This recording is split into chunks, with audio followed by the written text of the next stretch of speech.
Muito bem, pessoal, nós estamos aqui estudando o controle dos atos administrativos. Estamos estudando situações em que o ato tem um vício, tem um defeito, né?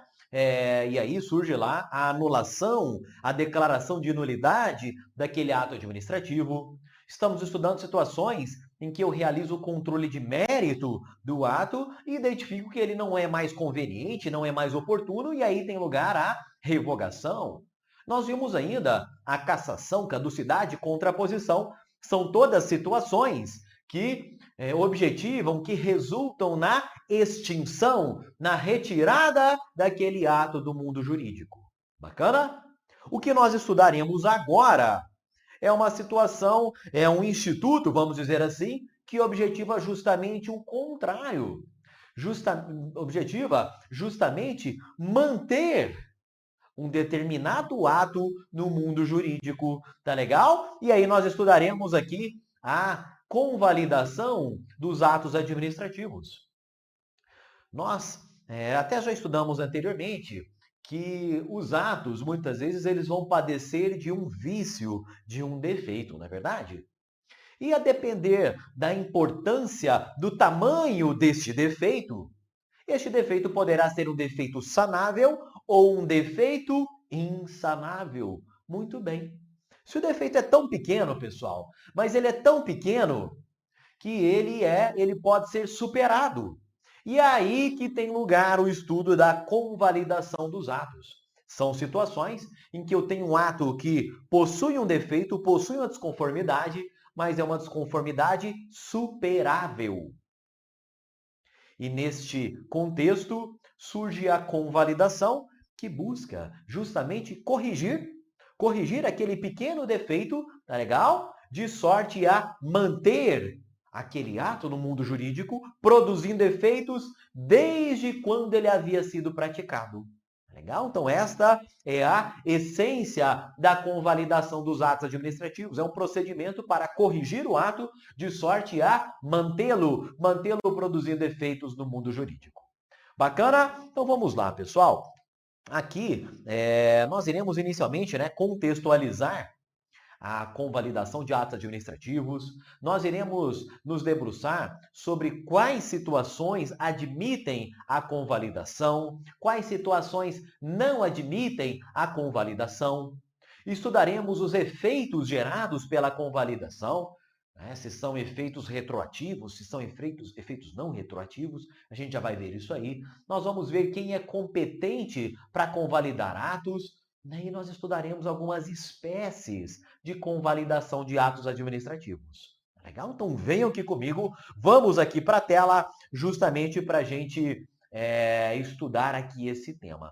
E nós vamos inicialmente dar um exemplo aqui para vocês, tá legal? Dar um exemplo aqui para vocês para que fique bem claro do que é que nós estamos falando aqui neste momento. Bacana? Olha só. Imagine aqui que em um primeiro momento, foi praticado um ato administrativo, tá legal? Foi praticado um ato administrativo de, por exemplo, concessão de férias ao servidor público. Legal? Concessão de férias ao servidor público. Esse foi o ato administrativo praticado. Beleza? Muito bem. Só que quem praticou esse ato de concessão de férias, meus amigos, foi alguém que não possuía a competência para tanto. Tá legal? Então a concessão de férias foi praticado por uma autoridade incompetente.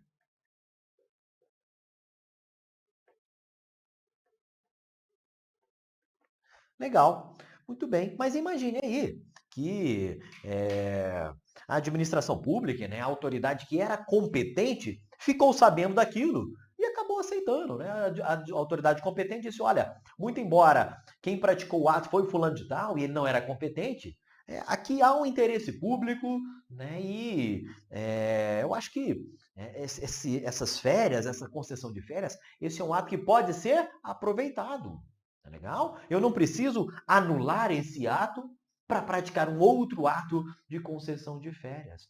Então, à luz do princípio da eficiência, à luz do interesse público, é que surge aqui este ato de convalidação. Tá legal? Aí surge aqui a convalidação de modo a ajustar, de modo a corrigir aquele ato anteriormente praticado, tá legal? E deixá-lo ali plenamente de acordo com as regras legais, com a legislação. Bacana? E aí, é justamente esta é a convalidação que nós estudaremos. Para que você gabarite as questões de prova sobre convalidação, inicialmente você tem que conhecer as 3 condições para que nós possamos ter uma convalidação.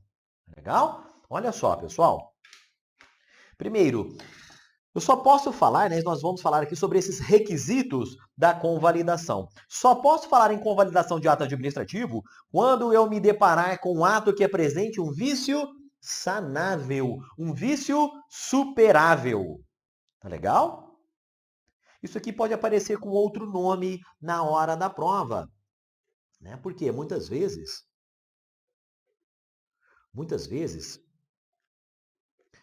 a doutrina acaba distinguindo ali os chamados atos nulos de ato anulável. Tá legal? O ato nulo, segundo parte da doutrina, é aquele que padece de um vício insanável, algo que não pode ser superado.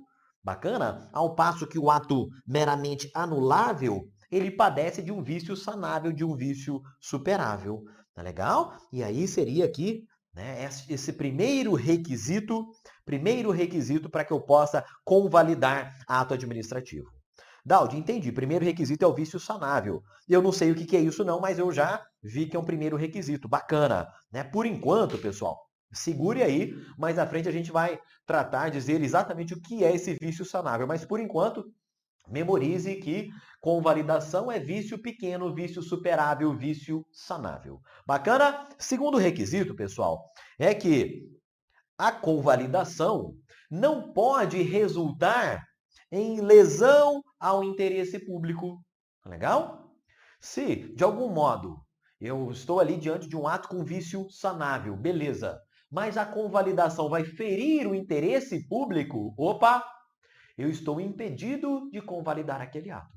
Legal? Então, o segundo requisito é realmente a inexistência de lesão ao interesse público. E o terceiro requisito, meus amigos, é a ausência de prejuízo a terceiros. Tá legal? Ausência de prejuízo a terceiros. Muitas vezes, da convalidação, pode resultar um prejuízo não ao destinatário do ato, mas a terceiros de um modo geral. Mas para que eu possa falar em convalidação, é necessário que eu esteja diante desses 3 requisitos: vício sanável, ausência de lesão ao interesse público e ausência de prejuízo a terceiros. Daldi, isso aí é tudo? São os 3 requisitos, né? Basta esses 3 requisitos para que eu possa convalidar os atos? Meus amigos, segundo uma parcela da doutrina, sim. Né? Segundo o que consta, por exemplo, lá da Lei 9784, sim, são estes os 3 únicos requisitos. Mas se a gente for aprofundar um pouco mais aqui com vocês, eu gostaria de destacar outros 2 requisitos que já apareceram em prova, né? Então, nesse estudo mais completo que a gente faz aqui, mais aprofundado, é importante que você também os conheça. Olha só, um quarto requisito diz respeito à ausência de impugnação,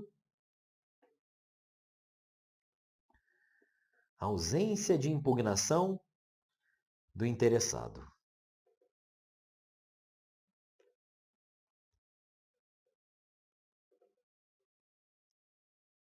Legal? Ausência de impugnação ao interessado. O que acontece? Em muitos casos, o interessado, né, em determinado ato administrativo, ele vai lá e interpõe um recurso, né, ele vai lá e demonstra ali alguma resignação, ele deixa de cumprir aquele ato, tá legal? Então, quando houver impugnação, quando houver um recurso por parte do interessado daquele ato, aí, meus amigos, parte da doutrina defende que aquele ato não mais poderia ser convalidado. Bacana, porque ali haveria ali uma demonstração de resignação, de inconformismo por parte do interessado, que não poderia ser superado por meio da convalidação.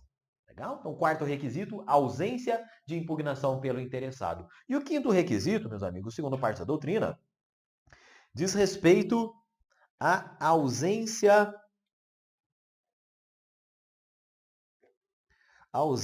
de prescrição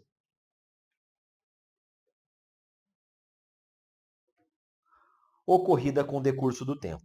Tá legal? Ocorrida com o decurso do tempo. Então, esses dois requisitos adicionais, eles aparecem, por exemplo, lá na doutrina do José dos Santos Carvalho Filho.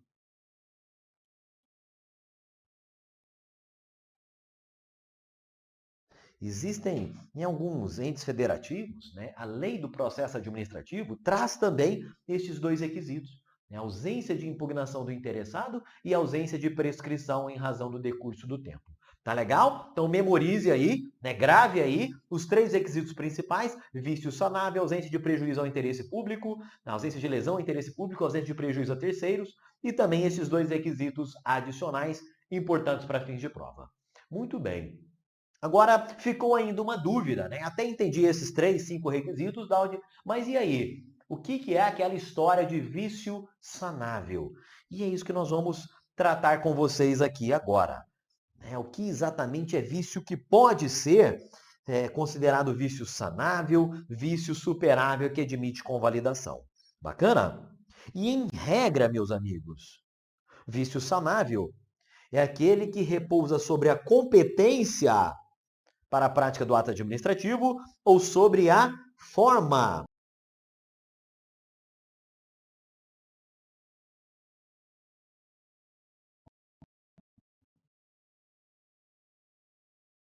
administrativo.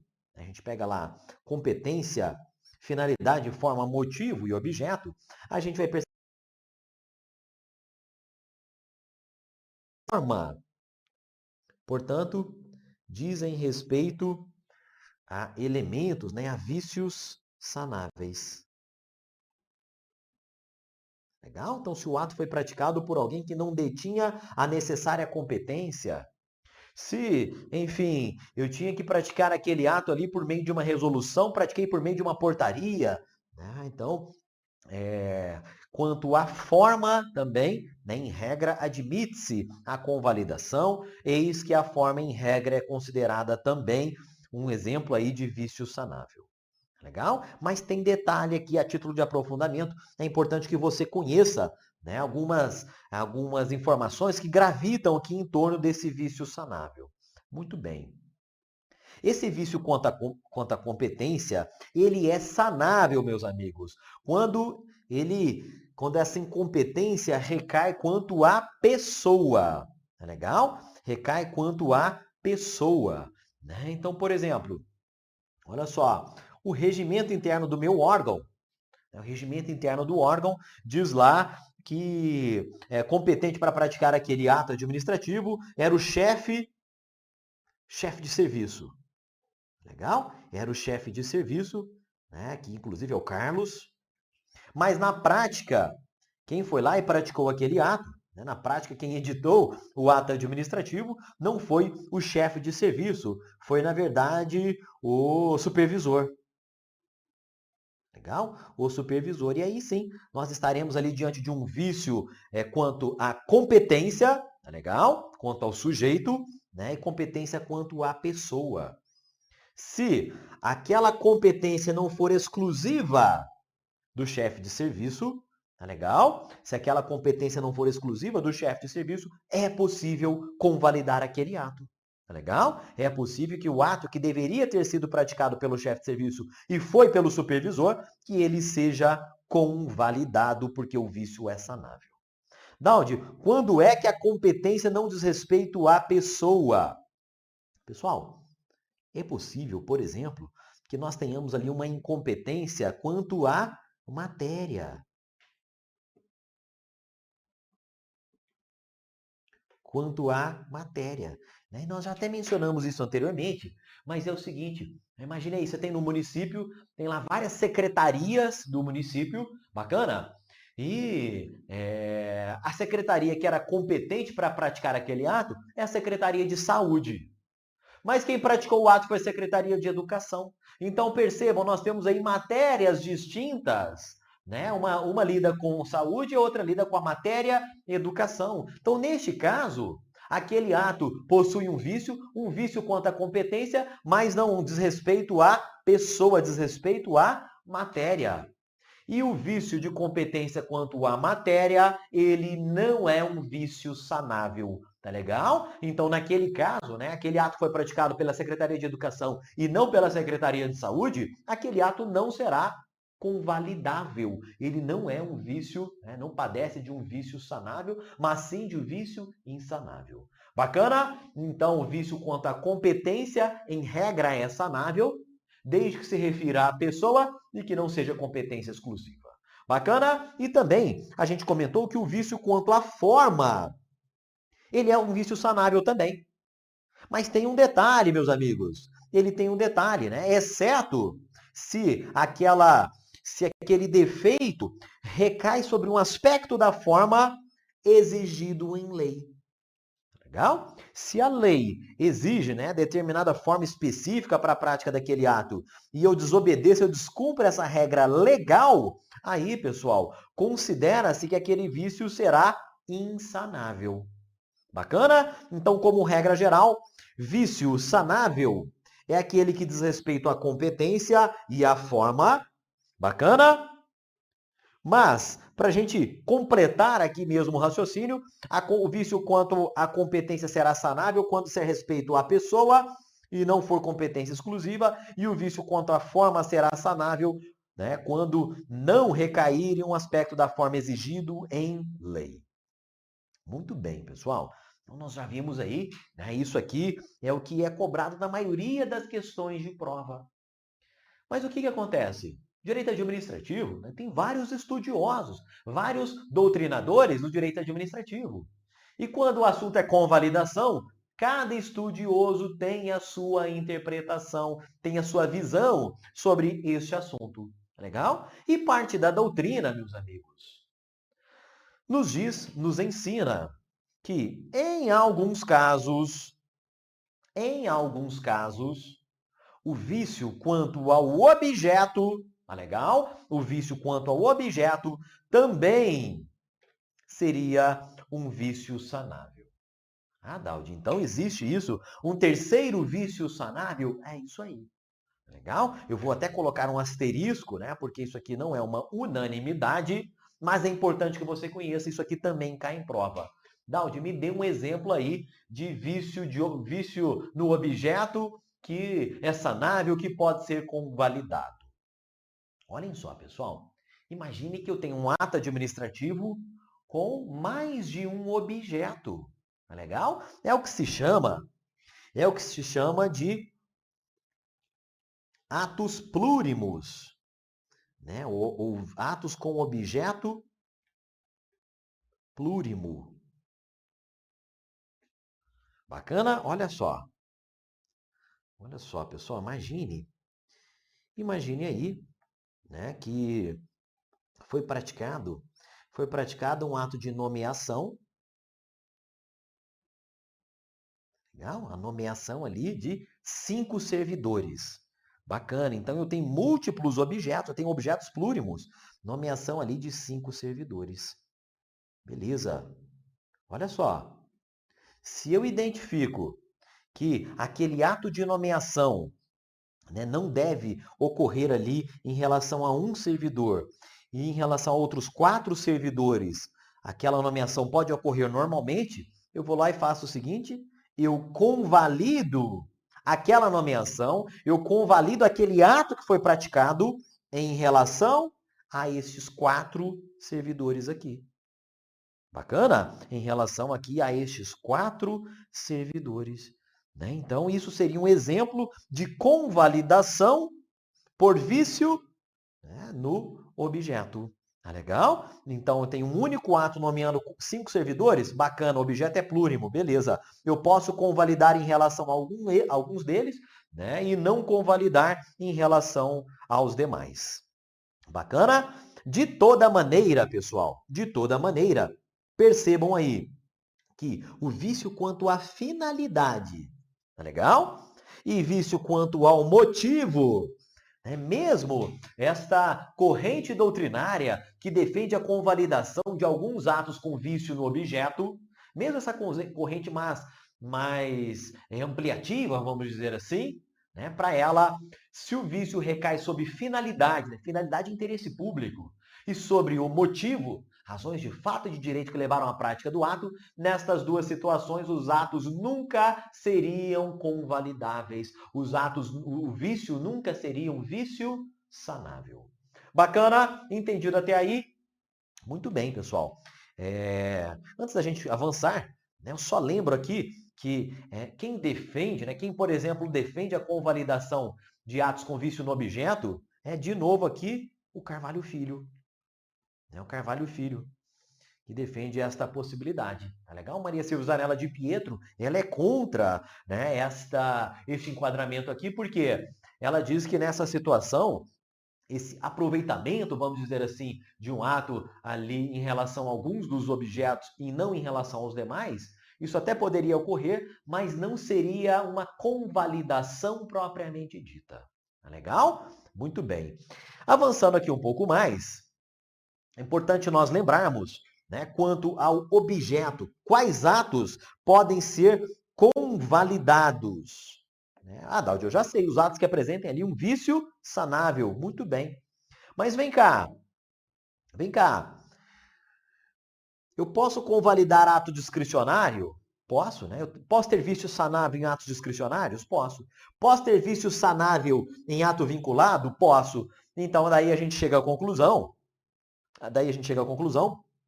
que eu posso convalidar tanto atos discricionários como atos vinculados, tanto faz. Legal?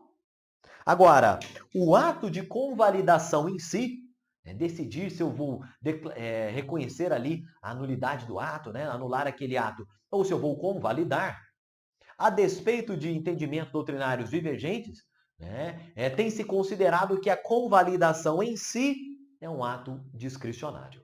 Bacana? Então, a administração pública deteria esta faculdade de optar, de decidir entre convalidar ou anular aquele ato com vício sanável. Muito bem, pessoal. Quanto aos efeitos, o examinador vai cobrar e onde pode suscitar algum tipo de dúvida. Nós estudamos anteriormente que a anulação gera efeitos retroativos. Já a revogação gera efeitos não retroativos, prospectivos. Muito bem. E a convalidação, Daldi? Eu estou falando não de desfazimento do ato, mas de correção do ato. Vem cá, esta correção, ela vale a partir de agora?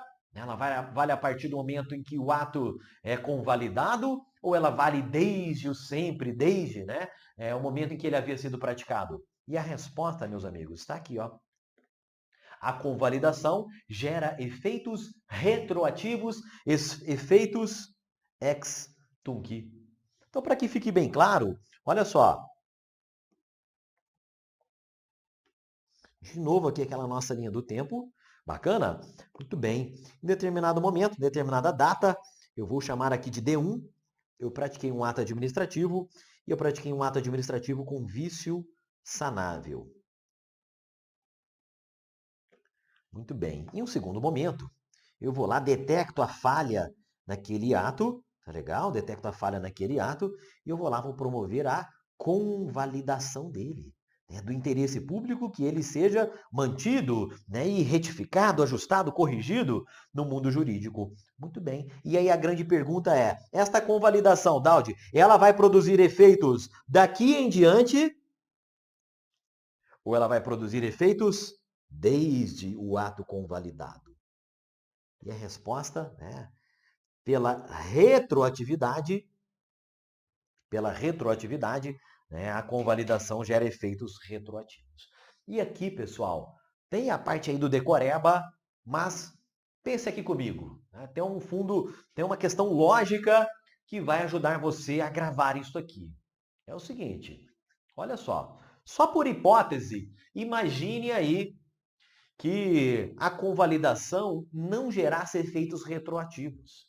Imagine que ela gerasse apenas efeitos prospectivos, né, daqui por diante. Bacana. Ela gera efeitos só a partir do momento em que é praticado o ato de convalidação. Vem cá, do que adiantaria, né, essa convalidação? Na prática, né, no limite, a convalidação não ia me servir de nada. Por quê? Se ela gerasse apenas efeitos prospectivos, ela poderia facilmente ser substituída pelo quê? Olha só, eu faço o seguinte. Se a convalidação produzisse apenas efeitos prospectivos, bastaria eu anular o ato anteriormente praticado e praticar novamente.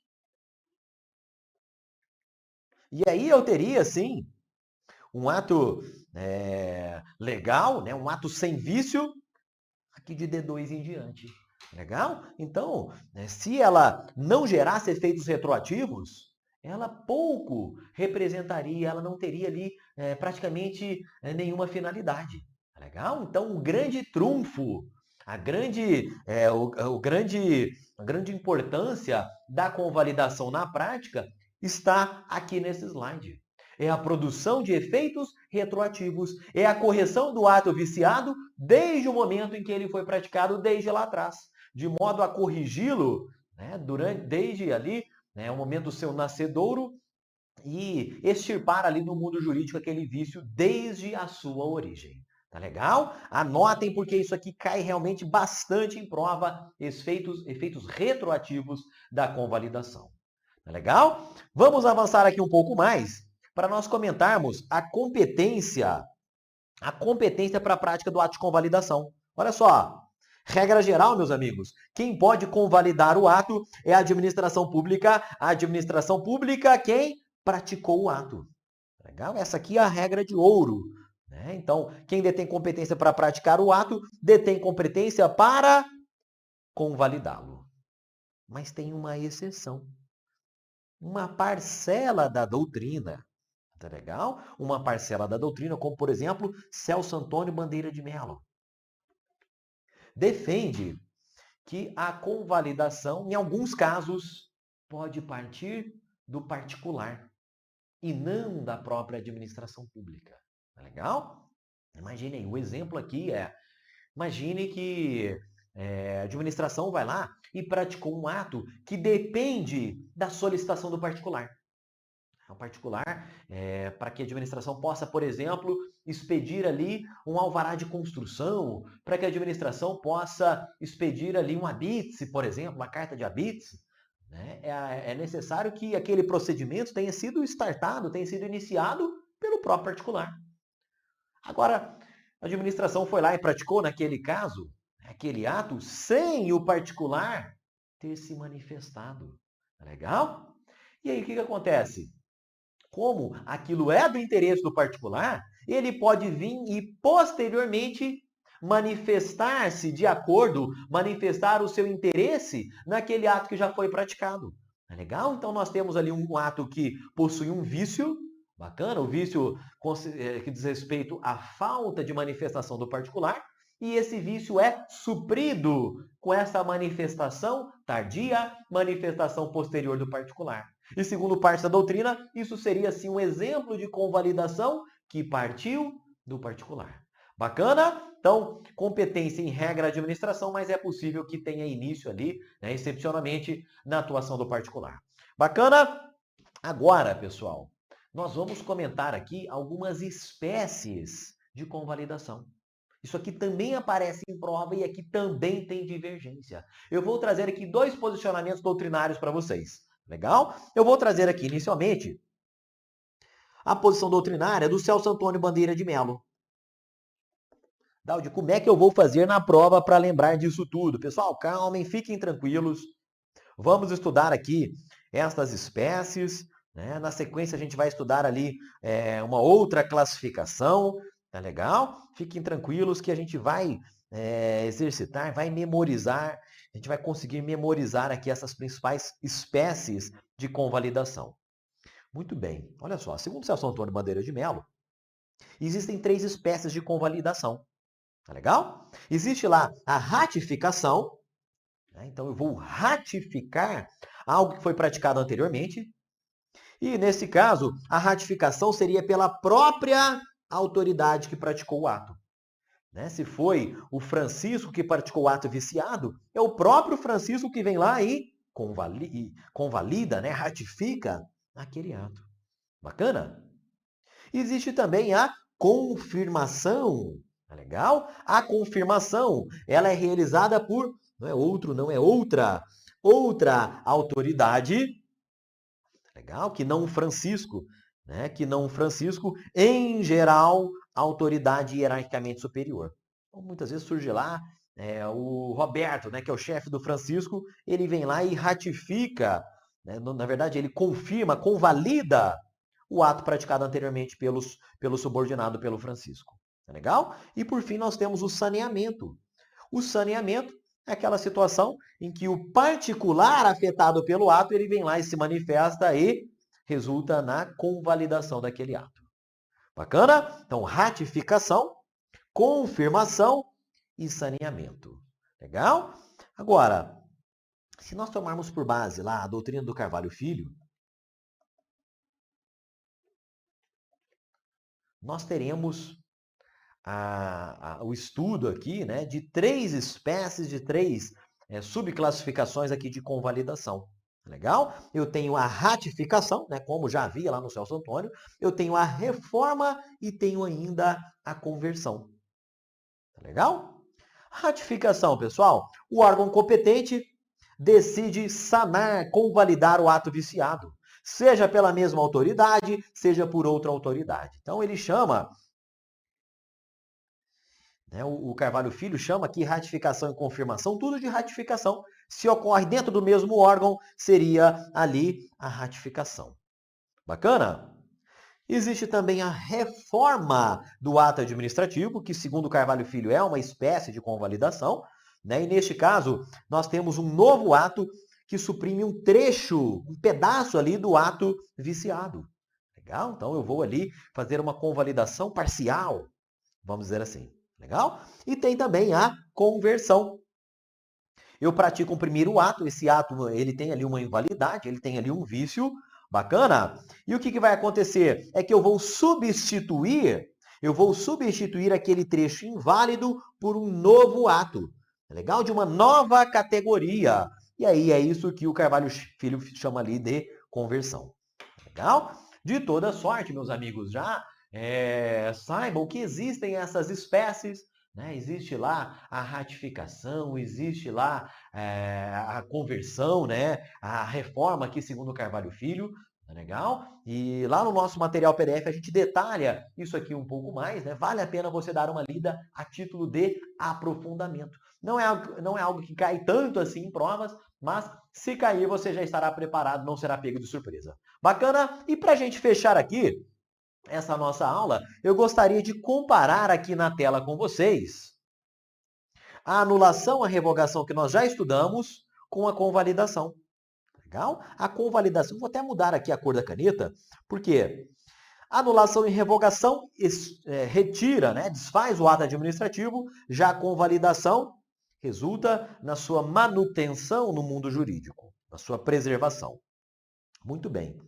Olha só, para que a gente fique craque mesmo aqui nesse tema atos administrativos. A anulação, né, ela se volta a atos ilegais. A revogação a atos legais. A convalidação diz respeito a atos ilegais, mas que apresentem vícios sanáveis. Bacana?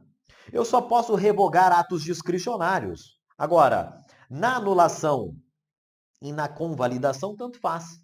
Né? Podem surgir ali atos vinculados ou discricionários. Bacana? Muito bem. Na revogação, os efeitos serão ex nunc, serão efeitos não retroativos. Ao passo que na anulação, meus amigos, e na convalidação, os efeitos serão retroativos. Tá legal? Efeitos ex tunc aqui, inclusive na convalidação. Bacana? E quanto à competência, a anulação pode se dar pela administração ou pelo judiciário, né? Ao passo que tanto a revogação como a convalidação, apenas pela administração pública, apenas por quem está exercendo a função administrativa.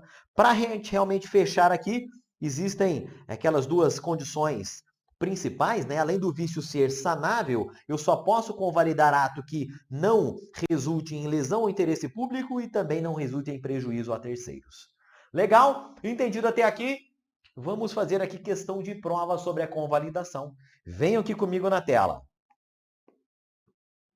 É possível a convalidação de atos administrativos quando apresentarem defeitos relativos aos elementos.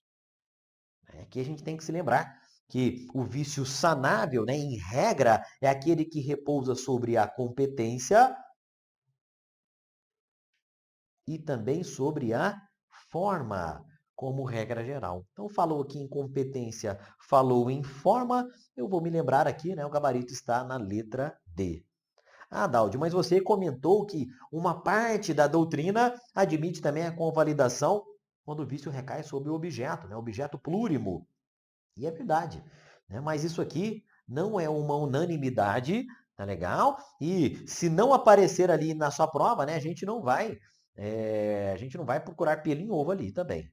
Legal? Nessa questão aqui, a banca adotou esse entendimento majoritário, né, de que o vício sanável é aquele que repousa na competência e na forma. Beleza? Outra questão de prova.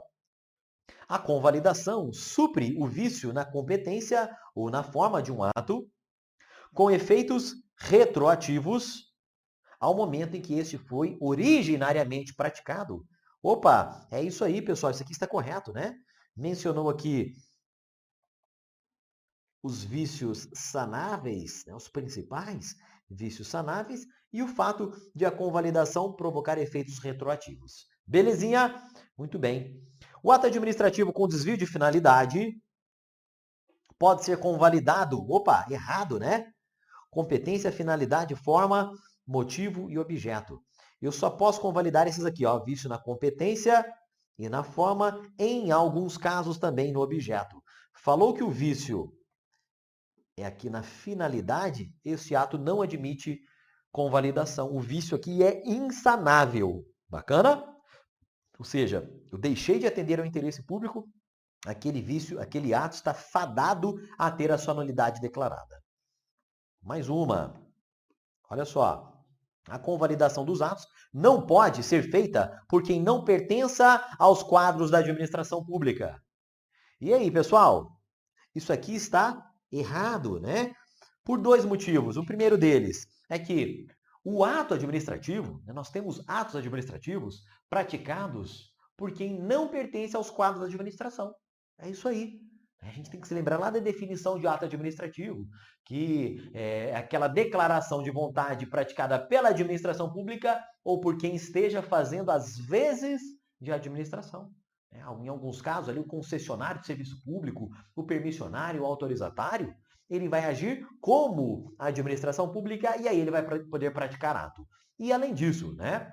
E se ele pratica, eventualmente ele pode até mesmo convalidar. Mas além disso, a gente tem que se lembrar que em alguns casos, os próprios particulares podem convalidar atos administrativos. Tá legal? Né? Segundo o Celso Antônio, quando a manifestação do interessado é necessária para a prática do ato e não existiu, né? Mesmo assim o ato foi praticado, a manifestação tardia do interessado convalida e supre o vício anteriormente existente. Bacana, erro aqui dessa questão. Mais uma para a gente fechar.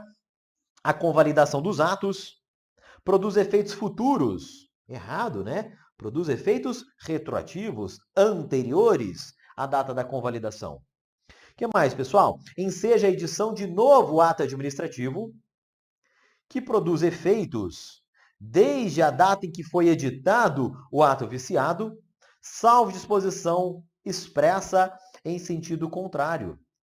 E é isso aí, pessoal. A letra B é o nosso gabarito. Essa retroatividade da convalidação é justamente a sua razão de ser. Letra C. É admitida, diante da constatação de vício de qualquer natureza, não somente vício sanável, é causa de extinção do ato administrativo original, que fica substituído pelo novo ato editado. Isso aqui está errado, né? Acaba se confundindo aqui com a conversão de atos administrativos, né? A ideia não é extinguir o ato original e praticar um novo ato, não. A ideia é justamente corrigir o ato original. Letra E, pode se referir apenas a atos discricionários? Não, nós já vimos, né? Tanto o ato discricionário como o ato vinculado é passível de convalidação. Bacana? E aqui nós encerramos este bloco sobre convalidação dos atos administrativos.